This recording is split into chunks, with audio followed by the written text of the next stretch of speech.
where minds meet and ideas flow. I'm Lirat. I'm Kyla. And I'm Jake. And karon, natuloy para pag-discuss sa mga real-world problems through science, system, and storytelling. Guys, today natin curious caller. So caller, please introduce yourself to our listeners. A warm greeting to everyone.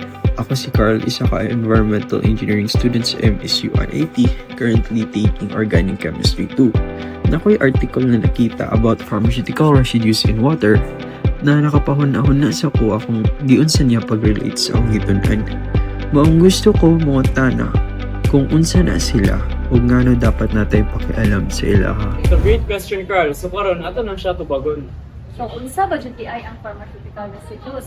Ang pharmaceutical residues kay mauni siya ang trace amounts or bitaw sa drugs na ma-end up sa itong environment. Kani siya kay mostly ni siya makita sa itong water bodies. And under the pharmaceutical residues, appear diri ang antidepressants, antibiotics, Estrogen. yeah, sa Dagan the daghan na mga drugs. So, kani ay pwede na siya magikan sa mga human or animal na excretion or mga ihi. Dayon, pwede po siya magikan sa mga improper na waste disposal, tambal ninyo, patakaran mo glabay, or kanang sa pharmaceutical manufacturing waste.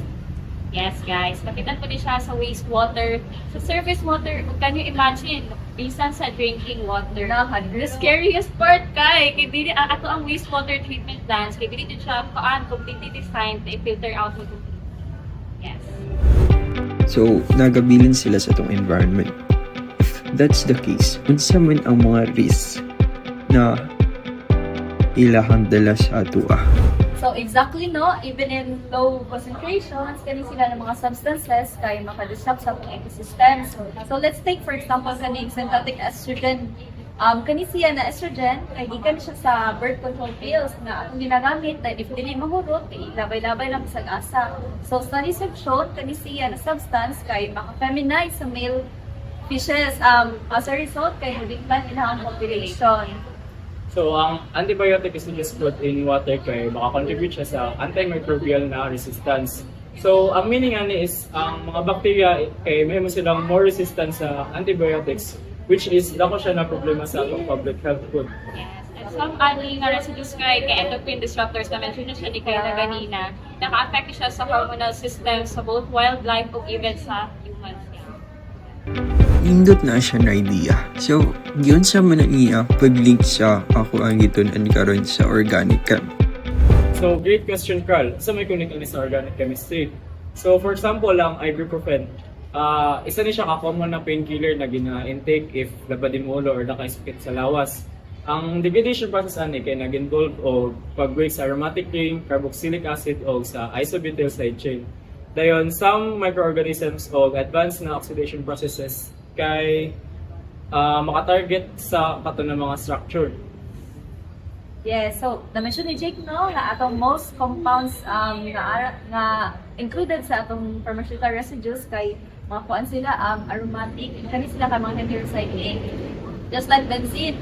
So pag pakuan na ba it brings a kuan siya kanang very stable. So maka-affect po diha ang ilang degradation process since ring man siya, cyclic siya, so Very stable. Yeah, stable tayo. Mauna siya ang reason na persist sila sa tong environment. Yes. So, some mechanisms nga ginasmari sa organ. Carl, ikaw kabalod ka ani ng biophilic substitution, electrophilic aromatic substitution, hydrolysis, kaya gina-use siya para ma-break down yung molecules sa water treatment.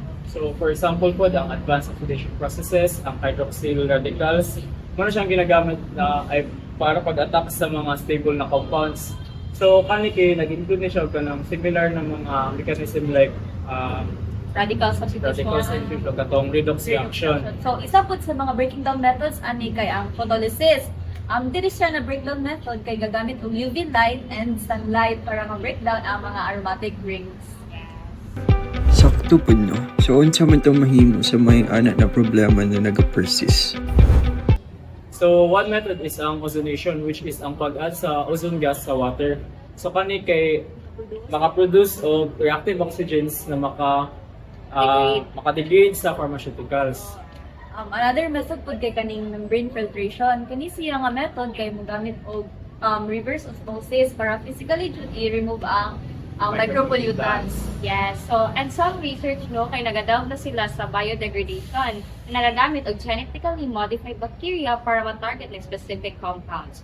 So, even enzymes like lactase and peroxidase kay gina-investigate na. So, of course, dili man po tanan ay access sa kabuluan ng mga research or like mga high-tech or what pa na practices like ingon nila, tira Sa ng dekay lang. Philippines. So, napod yung mga community level or mga barangay na mga mitigation or processes na makatabang sa kanina issue. So, isa na diri ang ginatawag na drug take-back programs which makatabang siya pag take back sa mga medications or mga tambal out of the sink kung sa atong toilet bowl. Things make sense na yun.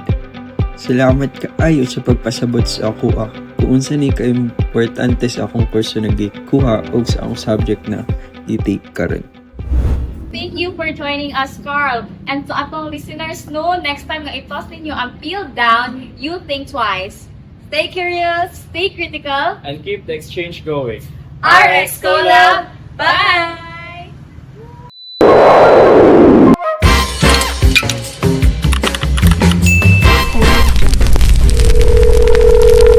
Santon Plus Herbal Capsule. Ang mga bukol-bukol, sarang tunawon, siskag tumor, Santon Herbal Capsule. Garantisado, Santon Herbal Capsule. Kag may alivyo, Santon Herbal